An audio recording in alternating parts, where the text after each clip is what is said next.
Hello, everyone, and welcome to the SourceForge Podcast. I'm your host, Bo Hamilton, Senior Editor and Multimedia Producer here at SourceForge, the world's most visited software comparison site where B2B software buyers compare and find business software solutions.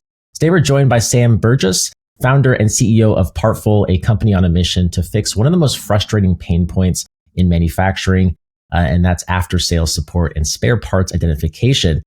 Born from Sam's own experience in the British Army and also later in engineering, Partful was founded to solve the way too common challenge of not being able to find the right part fast. Since launching in 2017, Partful has reimagined the after-sales experience with interactive 3D exploded parts catalogs that take a lot of the guesswork and the headache out of ordering repairs. Their platform is already helping industry leaders like Lotus Cars and Norton Motorcycles, helping OEMs reduce downtime, cut costs, and deliver a better experience for their customers and end users, people like you and me, you guys listening right now. So to talk more about the company, let me introduce Sam Burgess. Sam, welcome to the podcast. Glad you could join us. Yeah, great. So thanks very much for the intro. I don't know. I feel like you should get a job in our sales team with introductions like that. That's I appreciate that. Appreciate it. Thank you. Yeah, I'm excited to have you here. I really like your background, learning more about you and your experience in the British Army. I think that's really fascinating. Can you just, to get started here, can you just talk about that and how it shaped your company's mission to, address a lot of the challenges OEMs face in after sales and parts identification? Yeah, sure. Yeah. So I was in the military for a long time, and I was not actually a mechanic. I was an operator, and I was responsible for, carrying out whatever task or mission had been set upon us. And usually at the point of rolling out the gate on said mission, something would break, whether it be a vehicle, a weapon system, some optics, something would always break. And, it would put the entire mission, it would compromise the entire mission. So we'd go back to the mechanics, the REME, we'd sort of beat them up a little bit for, accuse them of not being very good at their job. But in lots of cases, in most of the cases, it was down to this gap, this void between the OEM, the original equipment manufacturer, and us, the end user community, literally at the sharp end. And at the time, I thought, we were in some sort of far-flung places across the globe, and I just put it down to, just the distance, the geographical gap. I left the military and I was on the UN circuit for a bit. I worked with the UN down in deepest, darkest Africa and found the same challenges with those guys, even with the sophistication of the Toyota supply chain, one of the best in the world, still trying to find basic parts information around, oil filters and even just oil filters and air filters just seemed challenging. And again, I thought, well, I'm in the middle of the Congolese jungle, maybe, that's the reason. So I left that and came back to Western Europe and North America, working with some of the biggest OEMs on the planet. And, expecting, all my problems to evaporate, immediately, because I'm now in this connected, now in the connected part of the world. And it was the exact same challenges. And I almost couldn't believe it. I thought, well, I'm no longer in these crazy places. Well, why doesn't this work? This should be just super easy. And it's pervasive across the entire aftermarket industry. And it's the OEM's inability to unlock this valuable engineering data and put it in the hands of the people who need it when they need it the most. They're leaving huge amounts of cash on the table because they're not able to monetize that really enriched and detailed information. And that's that source data. So what happens in the reality of the world is that you, as the end user, as a mechanic, as a dealer, as a distributor, something breaks, you want to access that information so you can get that asset repaired and back running again as quickly as possible. And while that sounds a very simplistic thing to do, in many cases, that can be very, very challenging. Yeah, definitely. I think that's really fascinating and interesting to hear about. And I'm glad there's finally a dialogue kind of around this situation, because I feel like, it's for a long time, consumers and users were just sort of lost. I know I'm a big proponent of, like, in the tech industry, right? There's the right to repair movement, which advocates for consumers being able to just repair their own products, stuff that they buy and own, right? And a big aspect for that is just pushing OEMs to provide us with the necessary repair information, manuals, diagnostics, as well as just the replaceable parts. And I know you mentioned, like, when you're out in the Congo, it's like there's logistics there of not being able to get a lot of the parts you need, and there's, with the technology and equipment we have, there's a lot of moving parts, a lot of things that break down. So it's understandable, but I'm glad that there's people like yourself kind of working to fix that I think on the right to repair, it's an interesting one. It's coming across all industries, not just a tech. White goods in particular is a really good example. Washing machines, trying to fix your washing machine now is, they're almost consumable items, aren't they? The waste in that industry is massive. But the scenario that's unfolded is that organizations and OEMs are not seeing the potential opportunity, and one, because technology has not really afforded them to see that opportunity before. But obviously, we're at the forefront of changing that, and it's part of the design process. It's a cultural thing, and it's called designing for supportability. If you design and embed that supportability element in your asset at the design stage, what you're actually doing is ensuring you've got a recurring revenue, or you've got revenue opportunities for the life cycle of that asset. And if that asset is a 5, 10, 15, 20-year asset, then, through good design and engineering practices up front, you should be optimizing the designs so you can sell parts to support that asset through its life cycle, and then guarantee that revenue. Because guess what? If you don't, somebody else is definitely going to do that. There are many or aftermarket, non-OEM parts providers out there that will absolutely seize that opportunity if you as the OEM don't. Yeah, well, I've felt that OEMs, companies just intentionally hide this information. They don't send out replaceable parts because they want you to upgrade to the next thing, right? There's that financial aspect, but you're saying there's a financial incentive to offer repairable parts, replaceable parts, and diagnostics tools. Can you talk more about that? Yeah, sure. Yeah, exactly. So, so if you're building, let's say you're building you're building a motorcycle, and the motorcycles, the life cycle of a motorcycle, let's say, is 10 years. At the point of delivery of that motorcycle, let's say the motorcycle costs £10,000. The point of delivery of that motorcycle is going to need servicing every single year. That motorcycle is going to have a number of things in that 10-year life cycle that's going to go wrong with that motorcycle.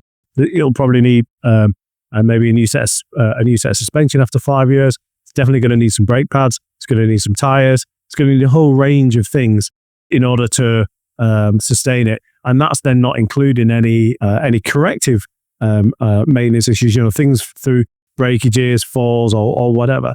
So as an OEM, there's enough data out there, there's enough experience out there to be able to track what's likely to go wrong within the 10 years of that motorcycle. And so from the outset, you should say, right, upon delivery of this motorcycle then is worth around, 10 to 20,000 pounds over the next 10 years, based on the current value of things at the moment.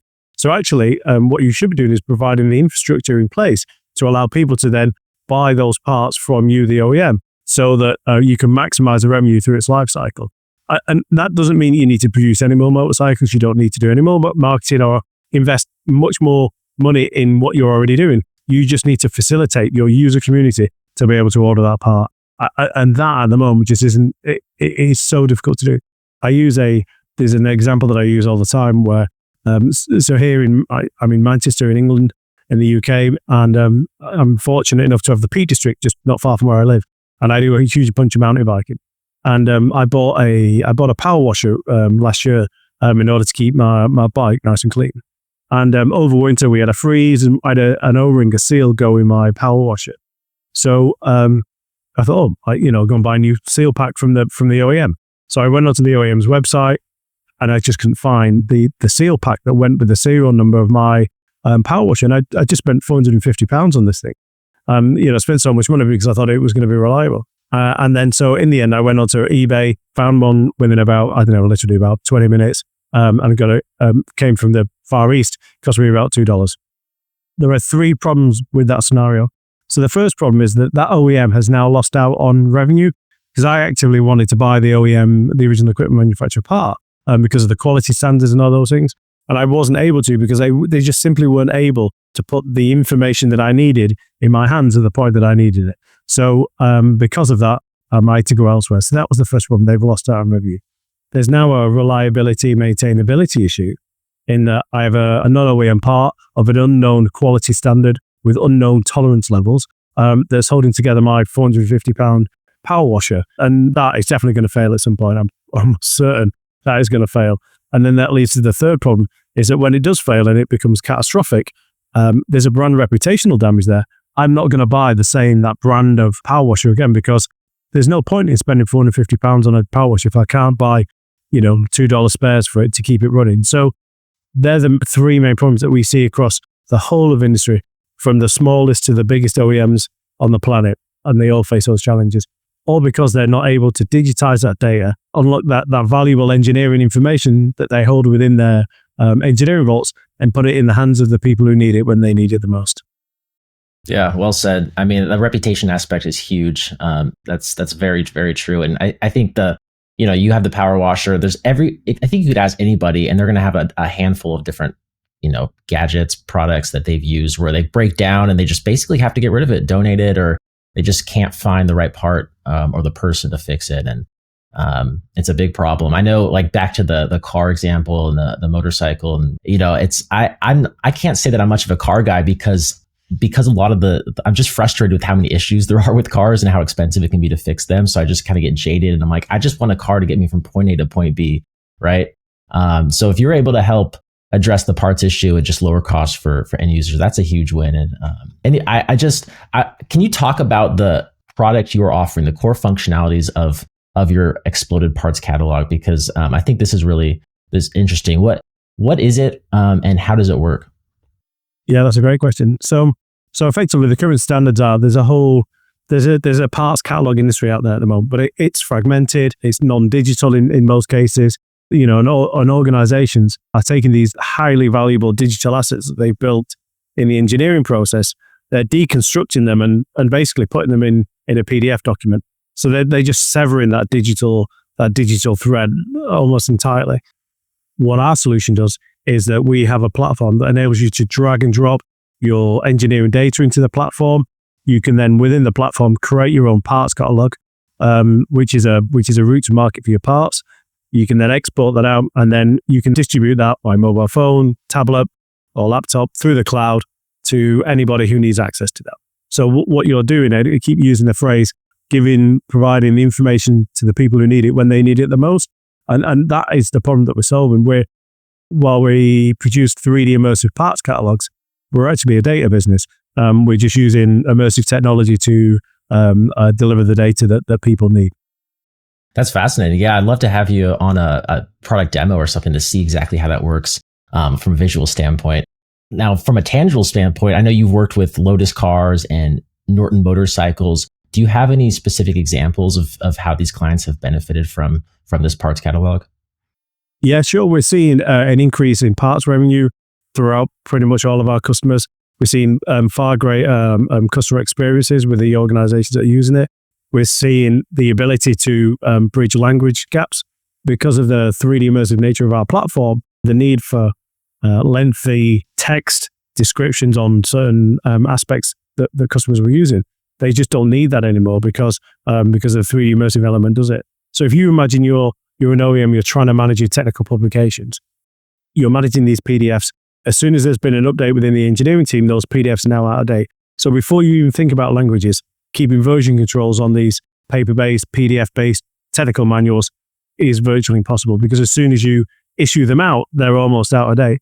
Now then you add in the complexity of an international supply chain, international customer base, where you're delivering those said technical publications in 5, 10, 15, in some cases 20, 30 different languages. I mean, it's virtually impossible to keep on top of that because of the complexity. And we take out 99% of that complexity because we digitize it and all that information is held centrally. And then moving on from that, we're just about to release our next product, which is Workful. Workful is the work instructions version of Partful. So while in the first instance, you create this amazing 3D immersive model of your asset from a parts catalog, we can now use that same source, accurate data via the digital thread, create the opportunity for our customers to animate step-by-step repair and maintenance instructions so that you can then provide that to your consumer base as well. So it's the so what of a part. You order a part, when it turns up, you then need to fit that part, and that's what Workful does. Very cool. Yeah, that's that, and it all just works to reduce product downtime, right? And then also improve the overall customer experience, which I think is probably the biggest aspect of end result of your product and what you offer is just improving that customer experience which is so kind of rock bottom, 100%. You think across in just our own personal lives, accessing information on demand is so critical to everything that we do now. YouTube, is started off with YouTube, again, using my mountain bike analogy. I used to go into YouTube and watch the Partfuls website. They have all the repairs of how to do bikes. I don't need to do a bike mechanics course anymore because I can just go to YouTube and watch a video. And that's called learning in the flow of work. So my life is already accustomed to this information on demand.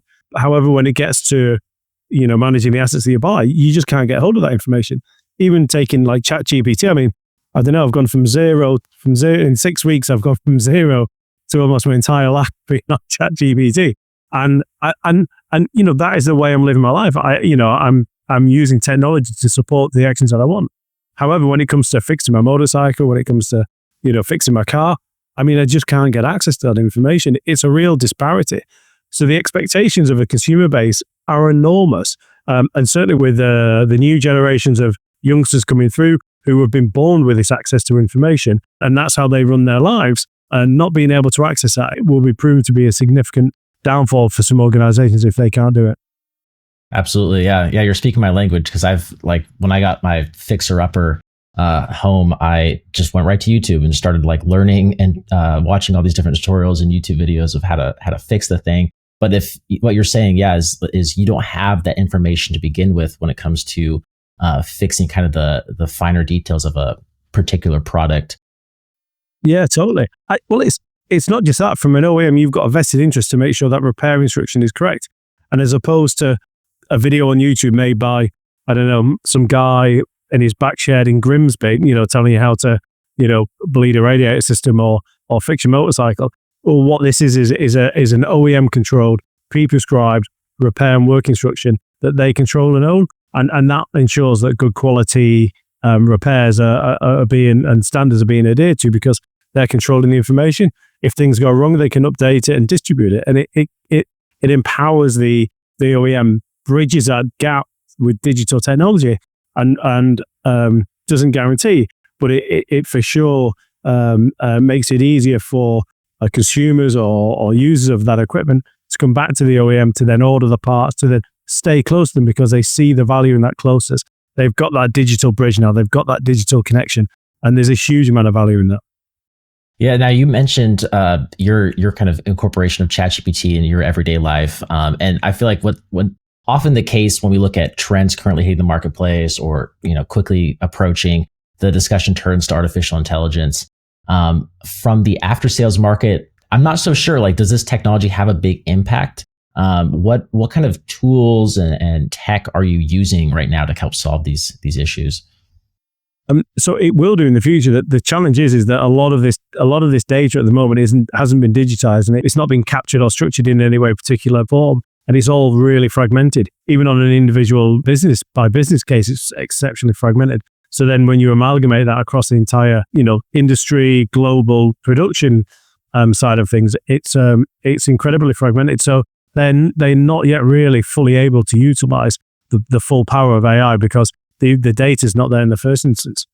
And this is part of the power of what we're creating, is that because we're now digitizing what's been an analog industry since the dawn of time, we're now over time going to be able to collate that information, capture that data at the point of change, which then can be fed into AI models and offer then insights back to the OEM. And actually the data side of our business, the insights of our business will probably be bigger and more impactful and offer more value to our customers than are just a parts catalog and the work instructions, because we'll be able to tell organizations how their assets are being used, when they're being used, what the issues are, what they're not, all because we've created this dynamic digital thread between the OEM and the consumers.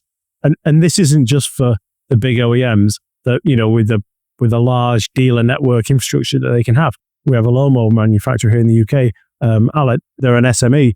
And, this type of technology would previously have just been unaffordable for an organization of that size. However, we're now able to democratize this data, this technology, so that they can take full advantage of it. And that's really how we're looking to change the world. Interesting. Yeah. So you got to solve the data problem first, and then start working working down get incorporated AI. And I imagine like this industry seems ripe for obviously 3D printed parts. I know like when the 3D printer era was on us maybe a decade or longer ago, a decade and a half ago, it was kind of like the AI boom. I feel like everything was going to be 3D printed. And now you don't hear quite as much about it, but I know that this all kind of flows together, right? Where you can, if you have the data, you're able to create these schematics, maybe using artificial intelligence, and then kind of upload it to the 3D printer of sorts for manufacturers. Is this still a big sort of trend you're seeing in the market? Well, I think you're right with all these like new onset of technologies. There's the pit of disillusionment, isn't it? There's the initial spike where everyone gets on board, and there's the pit of disillusionment, and then it all starts to sort of flatten out. And I think we're definitely seeing that with AI, and it'll be interesting to see how it goes. I mean, I find it really useful, and it'll be interesting to see how it develops and how it works out. I think going back to your question, how do we see those technologies influencing our platform? 3D printing is a really interesting concept for us, and we're working on some real blue sky thoughts around, creating marketplaces, having the ability where 3D printers can bid on potential opportunities in conjunction, working with, particular OEMs to help them relieve the pressure and the cost of holding spare parts. Once you've digitized, it goes back to the fact that we're digitizing the entire industry. Through digitization, anything is possible at that point. I mean, genuinely, anything is possible. And it's a massive opportunity for the OEMs, to, again, going back to what I said right at the start, to, unlock that data, monetize that data, and capture revenues. They're just not doing in so many ways at the moment. Yeah, I think it's just really exciting. And I feel like there's really no industry or company that you aren't applicable, like you aren't able to work with, because I feel like every company can improve upon this area. Are there any exciting, maybe new markets or new industries you're looking to like work closer with in the coming, I don't know, months or years? Yeah, sure. I mean, you're absolutely right that the TAM for us is enormous. Everything, from you could say it's from a watch to a car to a nuclear submarine. Everything needs parts. And really it's just because everything's created in the same way, everyone's created using the same engineering source data. So for us, the TAM is enormous. Where we're seeing a lot of good traction is within the electric vehicle world. 3D immersive parts catalogs is right on point for that brand image with those guys. They don't want to be delivering a massive stack of paper documentation with a new or singing, green electric vehicle. It doesn't really align to the brand vision that they've got. So yeah, we're seeing a huge amount of traction in the electric vehicle, the EV world for sure. And that's really exciting for us. Yeah, that's exciting for customers as well, right? Because if, that's the future, and if you're able to repair your car better, and all the different parts in the car, it's good to hear. So I want to get a little bit more bigger picture with you here, and talk about the industry. I know there's a lot of pain points with the industry you've talked about, but maybe if you could boil it down into like one big frustration with how the industry operates today. If there's one thing maybe you could change, what would it be and why? I think it keeps going back to this, it's giving people the information, giving the user community the information. I remember, I have vivid memories of being sat in a field with my hood up on my jacket, trying to protect my paper manuals so they didn't get wet, trying to find a part number for a bit of equipment I needed to fix this asset that was in front of me. And that asset had gone through 2, maybe 3 midlife refurbishments. It'd been repaired a whole bunch of times. So how that left the factory and how it was sat in front of me was totally different. So as I'm trying to not get wet and not to get my paper book wet, I started to realize that it was just a futile task because the information I was looking for just wasn't going to be in here. And that was really the start of Partful, was that moment, that frustration, like, this is crazy. Like, what am I doing here? This is insane. And it's empowering people to be able to make, just carry on and do their jobs. We've all been in those situations, whether it's professionally or personally, where something's broken, like, I just need to get this working. I just want this, whether it's, there's a fan over my left shoulder there, whether it's those little buttons that go up and down that control it, whether it swivels, they break all the time. The amount of times we've just gone, I just need one of those things. Or even on a hospital bed, the little jockey wheel, one of the wheels gets stiff or sticks and it just means you can't push it properly. I just need one of these just to make my life easier, and we all have those problems. It's all because you can't get that information in order to order the right part. Yeah, information is key. Well, I love that visual of you and that realization, in the field, looking for the parts number, and then, where you are now. I think that's really cool to see. And it all, just the whole like things happen for a reason, and just to see how you've grown and become and work to solve that problem, I think is really cool.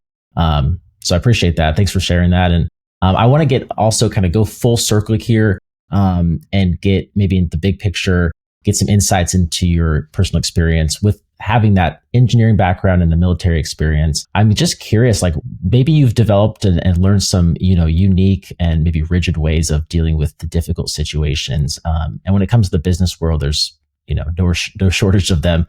So how do you stay motivated and just keep your team maybe motivated during difficult or uncertain times?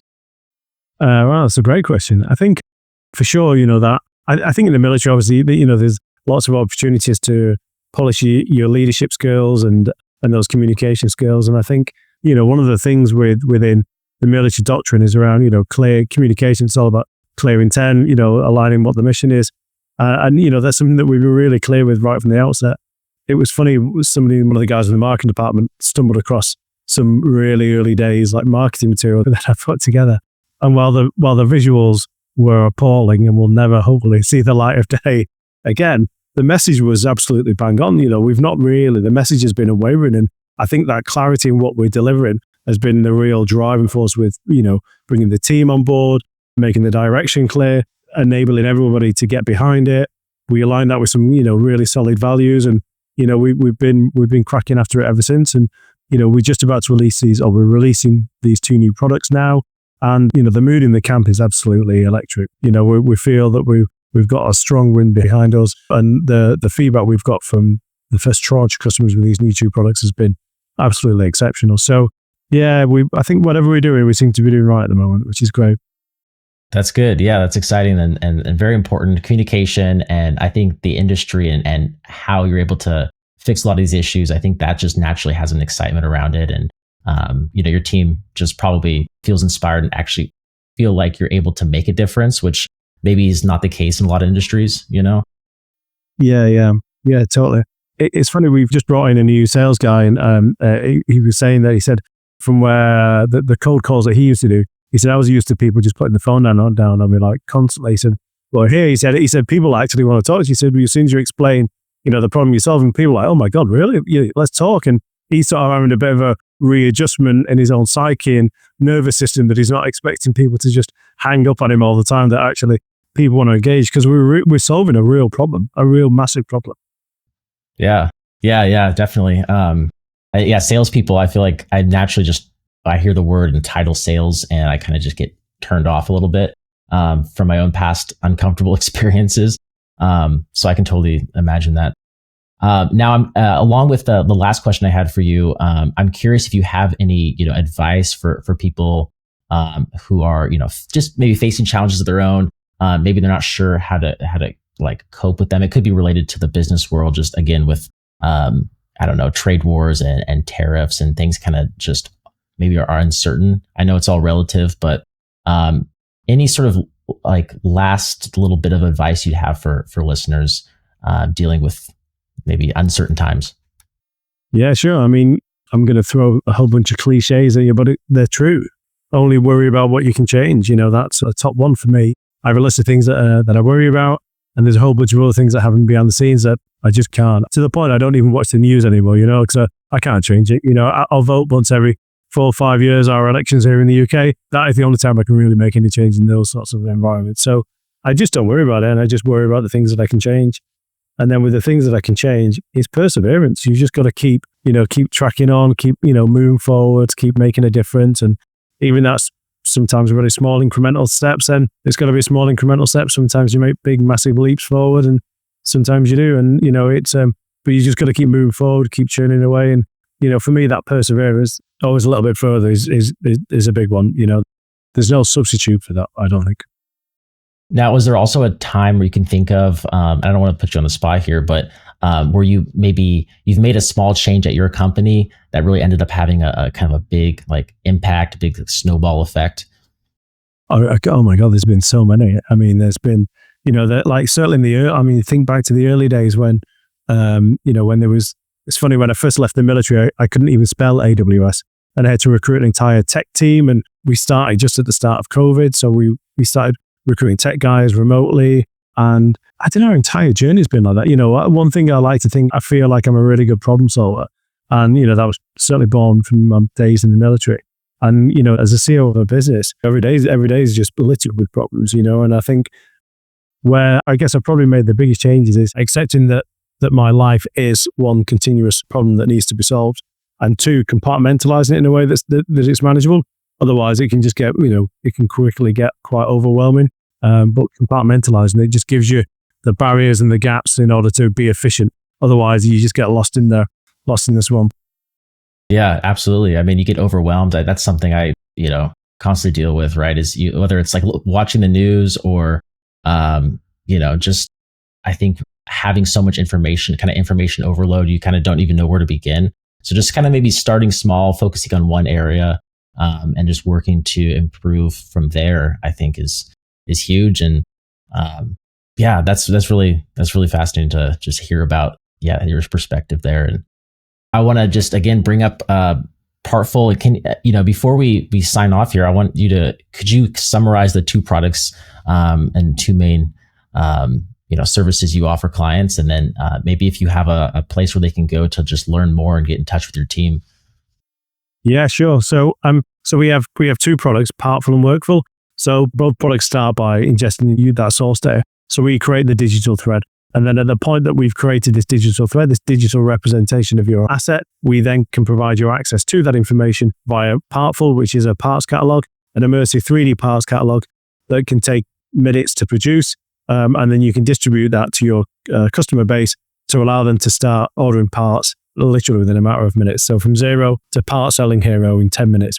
And that's the reason why parts catalogs exist. It's an online catalog of your equipment, you the OEM. And lots of organizations fail to really capture that. And then the second component of the product is Workful. So we take that same source data, that same digital thread, and then give you, the OEM, the ability to animate your own work instructions. That's step-by-step repair procedures, service procedures, even production line assembly procedures.